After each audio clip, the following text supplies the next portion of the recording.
Jangan lupa like and subrek ya guys. Selamat mendengarkan. Menonton penantang cepat, klan lain yang tidak memenuhi syarat menghela nafas penyesalan. Sepertinya mereka semua iri pada pemuda tegap di depan Xiao Yan. Xiao Yan menyipitkan matanya saat dia memeriksa pemuda itu. Meskipun dia tidak mengenal semua klan di klan, dia memiliki kesan yang cukup dengan pria muda di depannya. Jika ingatannya bermanfaat baginya, pemuda itu disebut Xiao Ke dan merupakan pendukung tetua pertama. Biasanya, dia akan mengikuti di belakang Xiao Ning seperti antek kecil dan ketika Xiao Yan jatuh dari jenius, Xiao Ke tidak pernah menunjukkan kepadanya kebaikan apapun dan malah menginjak-injak martabat Xiao Yan. Mengingat kenangan lama, mulut Xiao Yan melengkung ke sudut berbahaya. Beralih untuk melihat Sun Er yang tersenyum, Xiao Yan tersenyum sambil mengangguk, berkata, "Baiklah, aku terima." Melihat betapa mudahnya Xiao Yan menjawab, alis Xiao Ke berkedut dan rasa takut menyelinap ke dalam hatinya. Menelan dengan cepat, Xiao Ke mulai menyesali kecerobohannya. Meskipun dia agak menyesal, Xiao Ke tidak bisa mundur dan harus melanjutkan.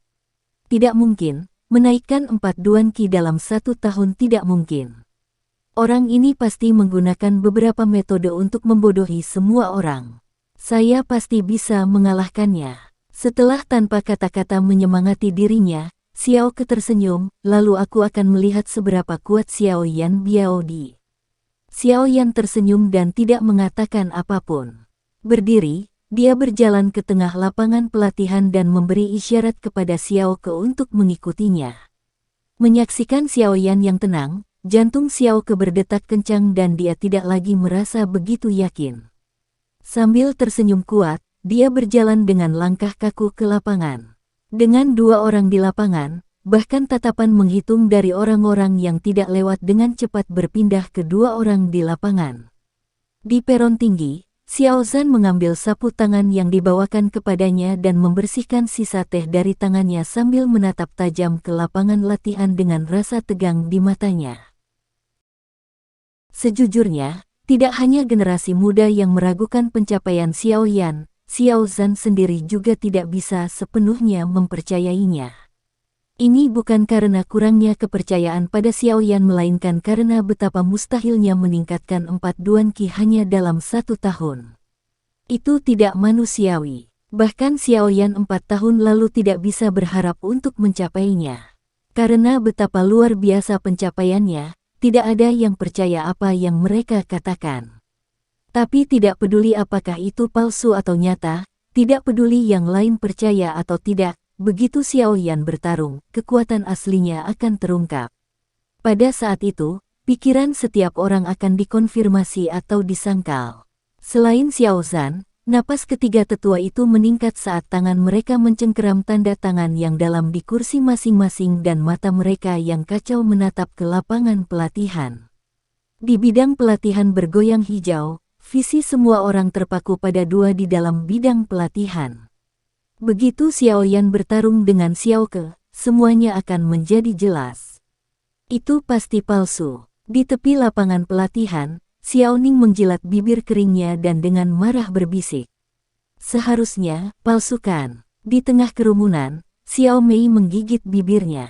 Dia tidak percaya bahwa pemuda yang telah lumpuh 3 tahun itu akan memiliki prestasi yang begitu mengerikan. Di bawah tatapan demi tatapan, Xiao Yan dan Xiao Ke di lapangan pelatihan telah menyelesaikan gerakan ritual asal-asalan mereka dan hendak bertarung. Kedua tangan Xiao Ke dimiringkan ke atas saat cahaya Doqi mulai berputar-putar di sekitar tangannya. Mengambil napas dalam-dalam, Xiao Ke menginjak tanah dengan keras dan mulai menabrak Xiao Yan. Pertarungan level rendah tidak memiliki gerakan yang rumit dan terdiri dari serangan yang paling sederhana. Membelah tangan gunung. Dengan cepat mendekati Xiao Yan, tangan kanan Xiao Ke dengan cepat mengumpulkan Doqi saat menyapu ke dada Xiao Yan. Membelah tangan gunung, teknik Huang Do Tengah yang hanya tersedia untuk anggota klan 5 Duan Qi dan lebih tinggi. Dengan hembusan yang masuk, rambut yang tertinggal di wajah Xiao Yan terhempas saat sepasang mata gelap terungkap. Berkedip, Xiao Yan menyipitkan matanya melihat tangan yang semakin dekat. Saat tangan itu akhirnya mencapai bahu Xiaoyan dengan mulus melangkah ke kiri. Dengan latihan tubuh selama 1 tahun, reaksi Xiaoyan sangat cepat. Dengan hanya 1 langkah, Xiaoyan menghindari serangan Xiaoke. Di saat yang sama, Xiaoyan dengan ringan memutar tubuhnya saat tangannya meraih lengan Xiaoke dan pergi ke bahu Xiaoke seolah sedang memetik daun dari pohon. Tangan batu pecah. Shutter Rock Hand, teknik do tingkat huang rendah yang hanya membutuhkan 3 duan qi untuk mempelajarinya. Peng! Suara tumpul terjadi saat tangan Xiaoyan mendarat dengan kuat di bahu Xiaoke, menyebabkan wajah merah Xiaoke memucat. Dengan mendengus pelan, dia perlahan berhamburan melangkah mundur sebelum akhirnya kehilangan kekuatan di kakinya dan jatuh ke tanah seperti kura-kura. Seluruh lapangan sunyi. Kekalahan Xiaoke membuktikan banyak hal. Mengalahkan lawannya dalam 1 serangan, Xiaoyan menggelengkan kepalanya karena bosan. Lawan semacam ini bahkan bukan tantangan bagi Xiaoyan. Tidak menyebutkan Octane Blast, Xiaoyan bahkan belum menggunakan setengah dari kekuatannya. Tentu saja, bertentangan dengan perasaan bosan Xiaoyan, semua orang di lapangan terkejut. Banyak dari mereka perlahan-lahan menutup mata karena Xiaoyan harus setidaknya 7 duan qi untuk dengan mudah mengalahkan Xiaoke yang 6 duan qi. Berpikir tentang itu, kinerja mengerikan Xiaoyan sebelumnya terbukti benar. Untuk meningkatkan 4 duan qi hanya dalam 1 tahun, hasilnya adalah keajaiban dalam keajaiban. Di platform tinggi, Xiao Zhan menghela nafas dalam-dalam saat beban diangkat dari hatinya. Petik 2 titik. Itu benar, 7 duan qi. Menonton Xiaoke yang kalah, tangan kecil Xiao Mei menutupi bibir merahnya saat dia tidak bisa menahan napas. Menyaksikan pria muda berpakaian hitam dengan tangan di belakang punggungnya, seluruh lapangan kembali sunyi. Di platform tinggi, senyum Xiao Zhan perlahan melebar sebelum akhirnya, dia tidak bisa menahan tawa keras. Mendengar tawa riang dari Xiao Zhan, ketiga tetua saling memandang dan menghela nafas. Namun, mereka tidak mencoba melakukan hal lain terhadap Xiaoyan. Potensi yang ditampilkan oleh Xiaoyan memberi mereka perasaan kalah. 4 duan qi dalam 1 tahun adalah sesuatu yang akan membuat siapapun terkejut. Putra dan cucu mereka tidak berharap untuk memiliki kecepatan itu. Dengan hati yang ringan, Xiao Zhan bertepuk tangan sambil mengumumkan, Xiaoke Zier telah kalah. Semoga Anda terus berlatih keras. Petik 2. TL, Zier adalah keponakan dalam bahasa China. Di lapangan pelatihan, Xiaoke yang berwajah pucat mendengar pengumuman itu dan menundukkan kepalanya karena kecewa. Melihat pemuda berpakaian hitam tidak jauh darinya, dia teringat tentang bagaimana dia telah menghina orang itu sendiri, memanggilnya Cacat setahun yang lalu. Sekarang 1 tahun kemudian, si Cacat cukup dekat dengan puncak klan dan jauh di atasnya. Perbedaan ekstrim ini membuat Xiaoke mengingat kata-kata yang dia dengar di aula beberapa bulan sebelumnya, 30 tahun ke timur, 30 tahun barat, jangan berani-berani menggertak saya karena saya miskin sekarang. Menggelengkan kepalanya dengan senyum pahit, Xiaoke bangun dengan susah payah. Sedikit membungkuk kepada Xiaoyan, suara Xiaoke telah kehilangan semua kesombongannya dari sebelumnya. Xiaoyan Biaodi, kamu menang. Selamat atas kesembuhan Anda. Petik 2. Mengangguk, tatapan Xiaoyan perlahan menyapu lapangan pelatihan dan mereka yang bertemu dengan murid-muridnya yang gelap semua mengalihkan pandangan mereka dengan gugup dan gelisah. Tatapannya berhenti pada Xiao Mei yang sedang menatapnya. Xiaoyan memutar wajahnya ke wajah klan yang tidak lewat dan bertanya sambil tersenyum, apakah ada orang lain yang ingin menantangku? Menonton Xiaoyan, anggota klan yang sangat ingin menantang Xiaoyan sebelum Xiaoke naik semua menutup mulut mereka dan melihat ke langit seolah-olah kata-kata Xiaoyan tidak ada hubungannya dengan mereka. Tak satu pun dari mereka akan naik dan menjadi penantang kedua. Menyaksikan tindakan kekanak-kanakan dengan berpura-pura menjadi orang bodoh, Xiaoyan dengan ringan mengangkat bahu dan berjalan kembali. Melihat Xiaoyan duduk di sampingnya, Sun Er tersenyum sambil memeriksa lapangan. Mengambil seutas rambutnya dan memutarnya, dia berbisik, Xiao Yan GG, 3 tahun lalu, mereka melihatmu seperti ini. 3 tahun lalu, saya akan senang dengan tatapan penuh hormat dan ketakutan mereka, tetapi hari ini, saya tidak merasakan apa-apa. Xiao Yan menyentuh hidungnya dan tertawa. Lalu Xiao Yan GG telah dewasa. Sun Er dengan bercanda mengedipkan matanya. Tidak lebih dewasa darimu. Kadang-kadang saya merasa seolah-olah ada monster 1000 tahun bersembunyi di dalam diri Anda. Disebut dewasa oleh seorang gadis, Xiao Yan tidak bisa menahan tawa. Akhirnya mengusap kepala Sun Er, dia tersenyum. Mendengar itu, Sun Er memberi Xiao Yan mata jahat dan wajahnya yang lembut menunjukkan ekspresi teguran.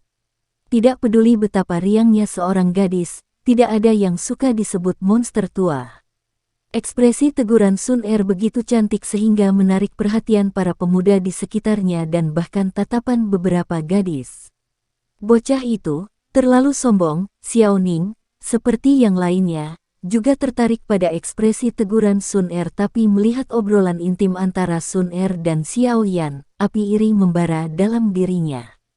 Kecemburuannya menutupi alasannya saat dia berpikir bahwa hanya dia yang bisa menandingi Sun Er di seluruh klan tetapi memikirkan kembali, dia menyadari bahwa tidak peduli apa yang dia lakukan, Sun Er jarang tersenyum. Di sisi lain, Xiao Yan, yang merupakan seorang cacat, selalu bisa membuat Sun Er tertawa. Perbedaan di antara mereka membuat Xiao Ning meremukkan giginya karena marah.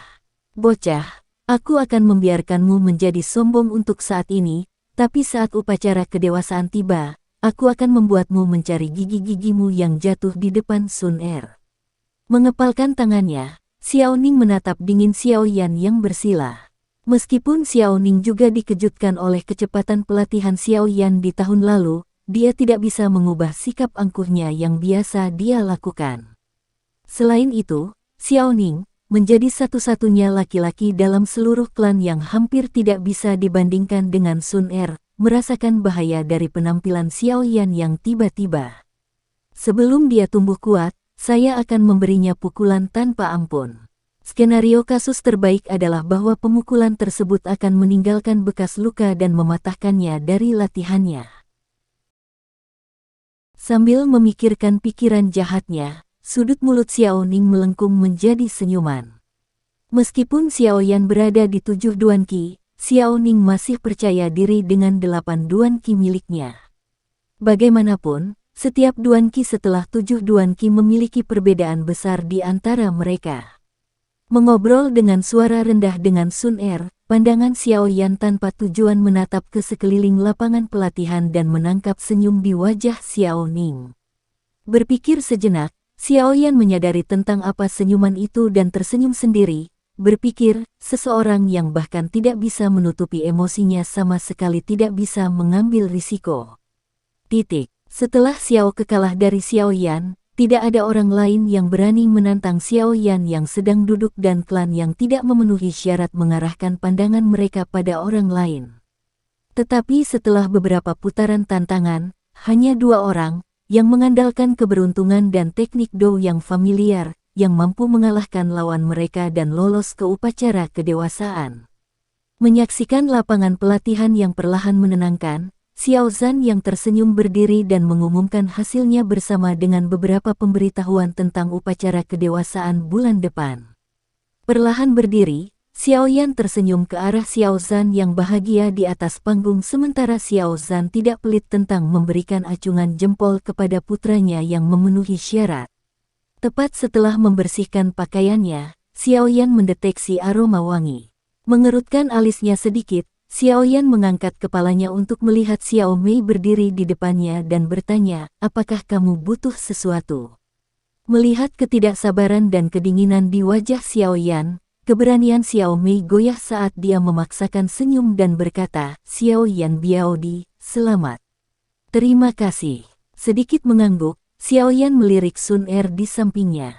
Xiao Yan Biaodi, ayahku secara pribadi akan mengajar teknik Do tingkat Huang tinggi di Do Teknik Hall besok. Apa Anda mau ikut dengan saya?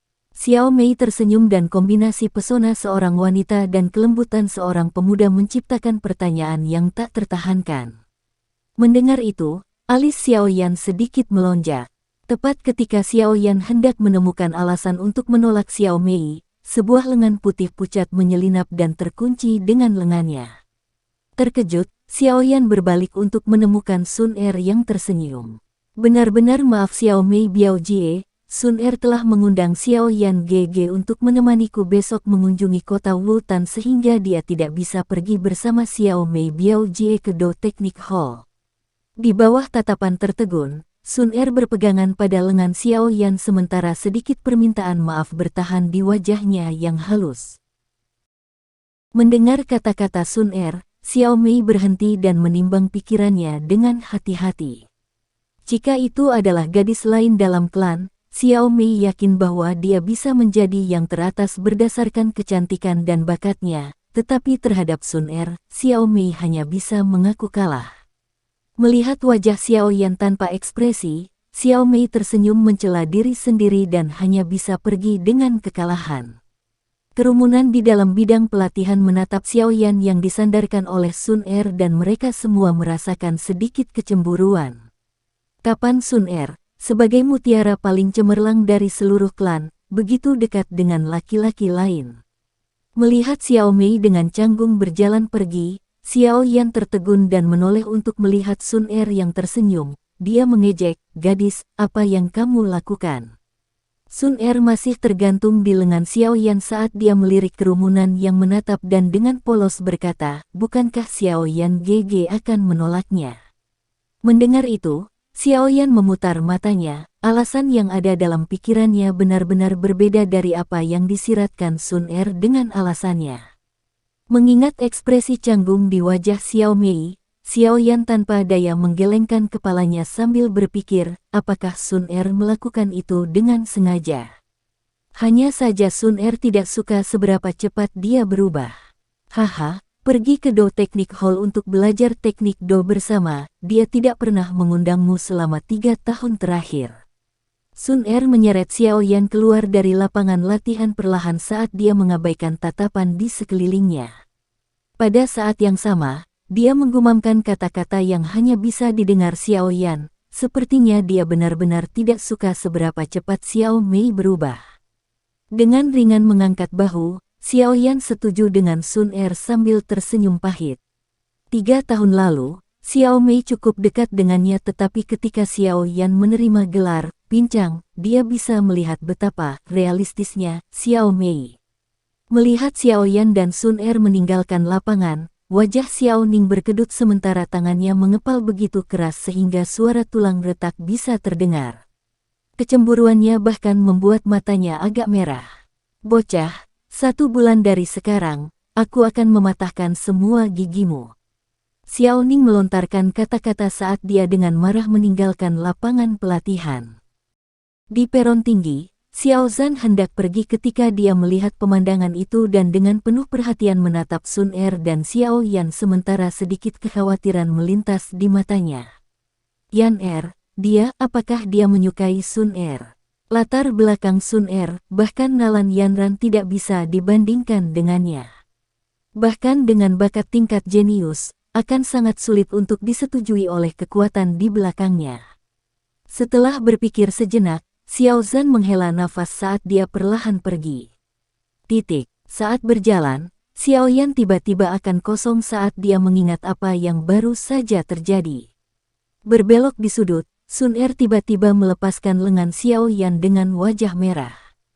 Mendorong pipinya, dia menatap Xiao Yan dengan menuduh. Kehilangan momentum yang menyeretnya ke depan, Xiao Yan merasa bingung apa yang harus dilakukan dan bahkan menghela nafas tanpa alasan. Matanya beralih ke Sun Er saat dia memikirkan tentang apa yang tersirat Sun Er.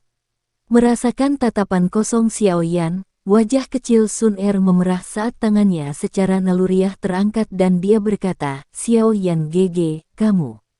Ahem, bangun dari pingsannya. Xiao Yan terbatuk keras sementara wajahnya menjadi merah tidak sehat dan dia berpikir, kapan aku menjadi begitu rendah, memikirkan hal itu terhadap saudara perempuanku sendiri. Meskipun Sun Er dan Xiao Yan tidak memiliki hubungan darah yang sebenarnya, mereka berdua hidup bersama selama lebih dari 1 dekade dan hubungan mereka tidak jauh lebih buruk daripada hubungan saudara atau saudari sedarah. Tidak mengherankan bahwa Xiao Yan sudah memikirkan Sun Er sebagai adik perempuannya dan merasa bersalah dan jijik terhadap dirinya sendiri ketika dia menyadari apa yang dia pikirkan.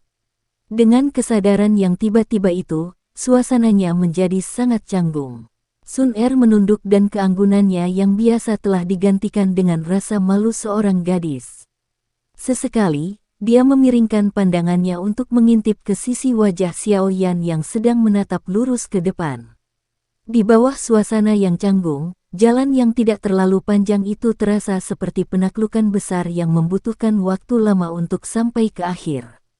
Tentu saja, terlepas dari berapa lama penaklukan itu terasa, itu memiliki akhir, di mana jalannya terbelah menjadi 2 arah.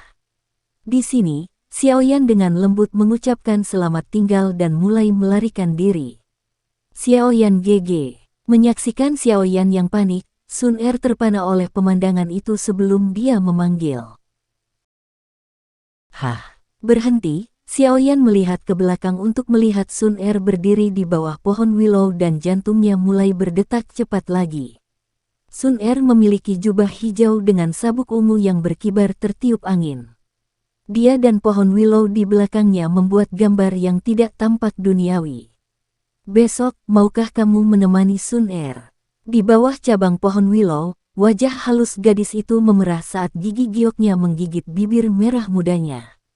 Sepasang mata indah sedang menonton Xiao Yan dengan sedikit antisipasi.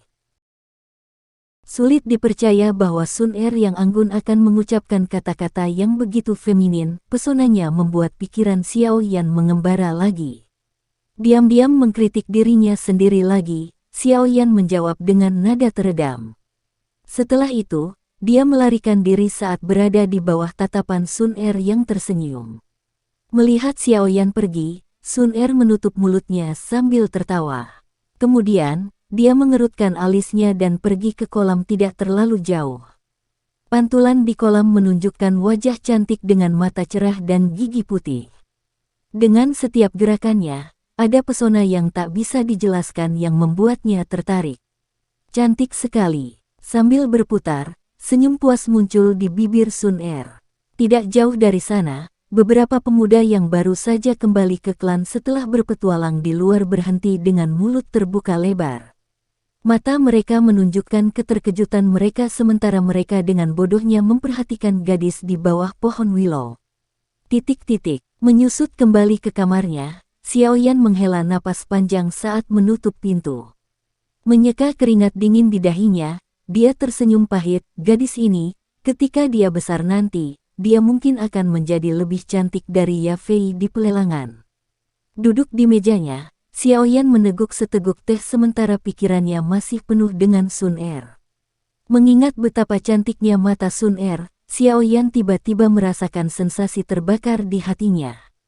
Menggelengkan kepalanya, Xiao Yan mengutuk bajingan terhadap dirinya sendiri dan akhirnya tenang. Mengayunkan lengannya yang sakit, Xiao Yan pergi ke sudut kamarnya dan mengeluarkan baskom kayu yang penuh dengan foundation elixir sebelum dengan cepat melompat masuk. Dengan air dingin yang berdenyut di kulitnya, kehangatan sedang menyebar ke seluruh tubuh Xiao Yan dan saat riak terbentuk, Xiao Yan dengan malas berbaring di sisi baskom kayu saat napasnya melambat dan tenang. Mengingat keterkejutan di wajah semua orang hari ini di bidang pelatihan, senyum muncul di wajah Xiao Yan, kekuatan, hal terpenting di dunia ini. Sambil menggosok pelipisnya, wajah dingin tapi cantik tiba-tiba muncul di benaknya. Itu adalah Nalan Yanran. Dengan mata menyipit, Xiao Yan bergumam, 2 tahun lagi. Lebih baik kamu bersiap-siap karena aku akan menemukanmu. Jika bukan karena kedinginan dalam kata-katanya, siapapun akan berasumsi bahwa kata-kata Xiao Yan adalah untuk kekasih dan bukan saingan pahit. Mengingat sikap dan frasa Nalan Yanran yang angkuh di aula utama, tangan Xiao Yan perlahan mengepal. Rasa malu yang dia alami, tertanam dalam dirinya. Haha, aku bahkan tidak bisa istirahat. Orang itu, meskipun dia sombong, telah diambil alih oleh pemimpin fraksi dari fraksi awan berkabut, bakat dan potensinya seharusnya tidak terlalu buruk. Bibir Xiaoyan tersenyum dingin. Menarik napas dalam-dalam, Xiaoyan menyadari bahwa setiap kali dia memikirkan Nalan Yanran, dia akan memiliki kekuatan baru yang akan mendorongnya ke batas kemampuannya. Dia dengan cepat melepaskan posisi malasnya dan duduk tegak di dalam baskom kayu. Tangannya menenun untuk membuat simbol sebelum dia perlahan mendorong semua pikiran keluar dari benaknya untuk memulai pelatihan. Sejak pemeriksaan beberapa hari yang lalu, Xiaoyan dapat dengan jelas merasakan bahwa tatapan klan yang dikirim kepadanya tidak lagi penuh dengan ejekan melainkan dipenuhi dengan rasa hormat. Untuk tatapan baru yang telah dia alami 3 tahun lalu, Xiaoyan tenang dan tanpa ekspresi tanpa menjadi penuh dengan dirinya sendiri karena betapa dihormati dia. Sehari setelah ujian selesai, Xiaoyan tetap menepati janjinya dan menemani Sun Er menikmati pemandangan baik di kota maupun di pegunungan. Selain ayahnya, Xiao Zhan, Sun Er adalah orang terdekat dalam klan dengan Xiaoyan dan karena itu, Xiaoyan tidak bisa menolak permintaannya. Setelah hari yang santai, kehidupan Xiaoyan kembali ke keadaan tenang dan teratur. Dia akan berlatih teknik Do di belakang pegunungan di pagi hari, sebelum kembali ke kamarnya untuk melatih Doki untuk sisa waktu dan sesekali mengobrol dengan Sun Er dan ayahnya. Hidupnya sederhana dan teratur. Selama periode ini, Xiaoyan sesekali bertemu dengan Xiao Mei saat berjalan di sekitar klan dan ketika dia mendengar dengkuran lembut, Xiaoyan Biaoge, dia menjawab dengan senyuman dan beberapa alasan untuk melarikan diri. Terhadap mereka yang meninggalkannya di tahun-tahun kesulitannya, Xiaoyan tidak pernah kembali dekat dengan mereka. Dia tahu bahwa mereka yang tiba-tiba menjadi hormat dan bersahabat kepadanya karena bakat terlahir kembali akan bertindak seperti orang asing yang dingin saat dia kehilangan bakatnya. Backstab semacam ini, mengalaminya sekali saja sudah cukup. Waktu sebulan perlahan berlalu dan hanya ada 7 hari tersisa sebelum upacara kedewasaan Xiao Clan. Meskipun sejumlah besar waktu telah berlalu, dari pemeriksaan hingga 7 hari sebelum upacara kedewasaan, keinginan Xiaoyan untuk mencapai 8 Duan Qi masih belum terjawab yang mengecewakannya. Setelah berjuang selama 8 Duan Qi selama 2 hari lagi, Xiaoyan masih belum mengalami terobosan dan di tengah kekecewaan, ia mengendurkan latihannya agar ia bisa dalam kondisi prima untuk upacara kedewasaan. Tapi, tepat ketika dia berpikir bahwa dia tidak memiliki harapan untuk membuat terobosan dan melompat ke 8 Duan Qi, kejutan yang menarik datang. Pada malam 2 hari sebelum upacara kedewasaan, Xiaoyan yang sedang tertidur lelap tiba-tiba melompat seperti sedang bermimpi berjalan dan bahkan sebelum melepaskan pakaiannya, dia melompat ke baskom kayu yang hampir tidak memiliki fondasi eliksir kiri. Setelah berjuang selama setengah malam, Xiaoyan akhirnya membuka matanya, masih mengantuk, dan kemudian, dia menyadari bahwa 8 duan termasyur yang telah dia perjuangkan selama 2-3 bulan akhirnya, ketika dia masih setengah tertidur, telah tercapai. Menuju terobosan yang membingungkan namun lucu ini, Xiaoyan, meski senang dan terkejut, hanya bisa berseru, sungguh. Sekian dulu ya guys. Terima kasih sudah mendengarkan, bye-bye.